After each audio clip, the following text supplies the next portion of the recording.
So today we'll be going through creating a timetable to have a productive start of school. It's our little agenda for today. We're gonna start with small wins, which is something new that I don't think you guys seen it before yet. Secondly, we're gonna talk about what is 4 weeks revision plan. Okay, so this is something that we already taught you guys, so should be something familiar. And then we're gonna talk a little bit more about hands-on, making our own timetable, and lastly, accountability. So starting from small wins, if you guys do something that is remarkable, something that is out of your usual character and is good, we're gonna put you guys here, show your name, display it, let the other students know. Okay. So for this week, we have Kimberly. Kimberly is my dear student who is a P6 student now.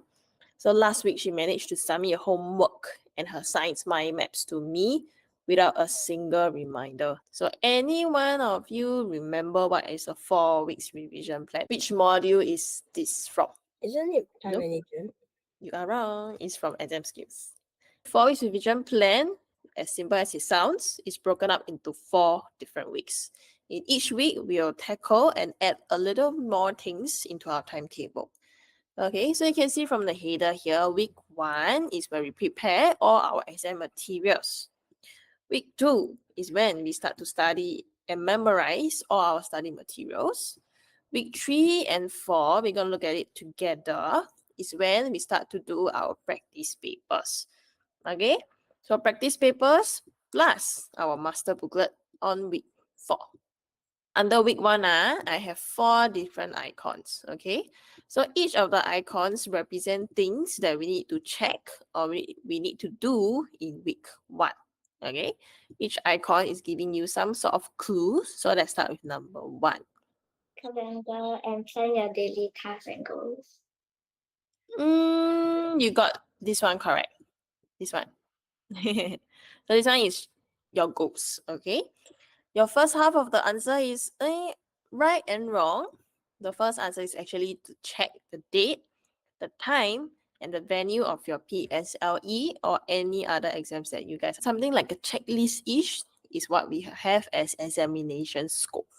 Okay, so in simple term, this means your syllabus. So this is to make sure that we check off every subject and every chapter that will be tested. We follow our daily timetable. Correct. Basically, we are trying to say we follow our regular schedule. So week 1, we don't have any extra study materials. We don't have any extra practice papers. Okay, we just follow our regular timetable. And last one is goals, right? Which is what Keegan already said. What kind of goals can we have? Which the maybe like score full marks. Wow, for what subjects, my dear? Math. Math. So why I asked this question about what is your grade is basically telling you that having a grade as your aim is a type of goal that we can. What is the 2 subjects you want to have A for? A for. Yeah. English and science. English and science. And how do you study for science right now? Making notes. Making notes? Is it those mind maps or is it just notes? Both. Notes. Okay, interesting. Okay, so to wrap up for week 1, basically number 1, we need to check our date, time, and venue of our exam. We need to check what is tested. Okay, this one very important. We don't want to miss out or we don't want to study content that is not tested. Thirdly, in week 1, we also want to follow our regular schedule. No rush for practice paper, no rush for extra study materials. And lastly, you want to make sure that we have some type of goals in mind. Okay, week 2 is when we study and memorize all our study materials. Okay, so over here I have 3 little boxes, 3 boxes, 3 words here. So all these items, all 3 items are actually a study material. Okay, I've given you some alphabets, notes, correct? Keegan, bingo. Mind maps and Quizlet. Very good. Notes that we have made ourselves. Some mind maps if we have one, and also Quizlet to quiz ourselves. Okay. Now let's move on to week 3 and week 4. We need to do practice papers, right? But how many practice papers do we need to do? 5. Correct. Very good. In week 3 and week 4, after we do practice paper, how about master booklet? What do we do with it? Take down notes on it, like those questions that we got wrong in our exam. Then we will just put it inside our master booklet. Correct. Very good. We're gonna talk more a bit about the hands-on. So both of you guys have timetable now, right? That you guys follow. Yes. Okay. Whose timetable is in their computer? I use the computer to update my Google Calendar. Google Calendar. So Monday you update from Monday to Sunday all the way. Maybe like only once a week. Very, very good. Do you think it's helpful for you? Have you been following it well? Yes. Okay. How about Keegan? I have a whiteboard in my house that I use for my daily timetable. So you do that every single day. I'm gonna show you what an alternative idea of a timetable is. Okay. So this is a sample timetable that I already have with my previous student. Follow regular timetable? Like they say follow daily. Correct. Follow daily timetable. That's That's it. 70% of it. Good. Very good. Okay, let's look at Monday. So this is what we call a regular schedule, right? We have school, we have CCA, we go home, eat, do homework, Chinese tuition, that's it. In week 2 is where we start to have different things adding in, right? We have something called studying the study materials. Study materials made up of Quizlet, mind maps, and our own notes. Okay, so Tuesday is an example of a week 2. Okay, so this is where our timetable is a little different. We have something new that is called the revision block. Okay, so this revision block is not your tuition, it's not your school, it's something that you do by yourself. Okay, so in this revision block, for example, we say we want to study science. What do? We study science Quizlet, science notes, or science mind maps.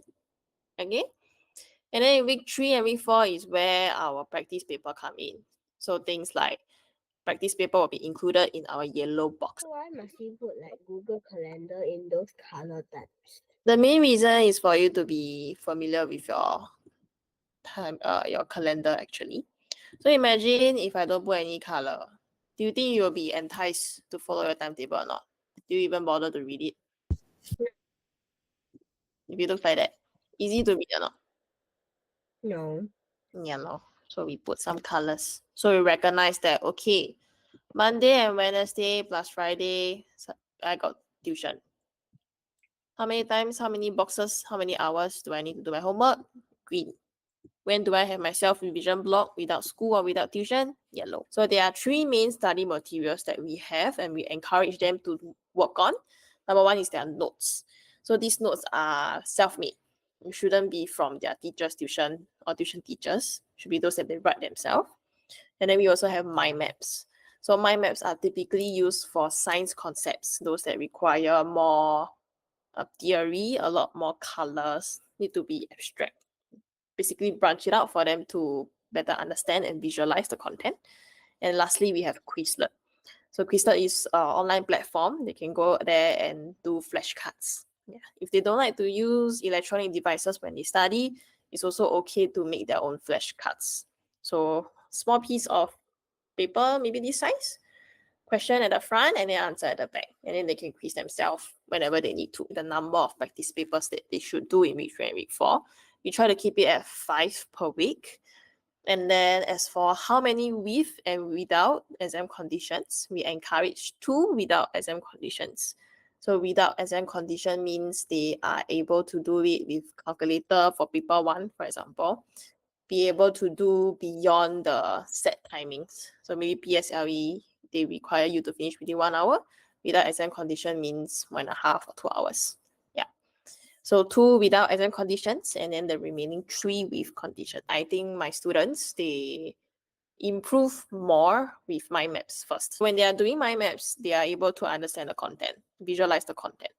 And then Quizlet comes after the first golden rule that we have. So they need to finish everything they need to do before they can go for their playtime. Yeah, and then we will try to map it out for them basically. Make sure that they have ample playtime, ample time to study on their own. and don't overload too much. I think one of the bigger problems with timetable is they don't want to follow it unless someone Mm. reminds. Yeah. So what I do is I break it out into 2 weeks basically. So the first week from Monday to Friday, I will send my students a text on WhatsApp or Slack. So for example, today Monday, I know that him or her will have to do homework at 5. So at 4:30, I will check in with them on WhatsApp and say, okay, do your homework. Can you show me your homework at 6 before you eat dinner? Then they will have to take picture and then send me. So once they send me, I'll reward them with a star. I'm not so sure Okay. whether you follow the star reward system. Yeah, we have.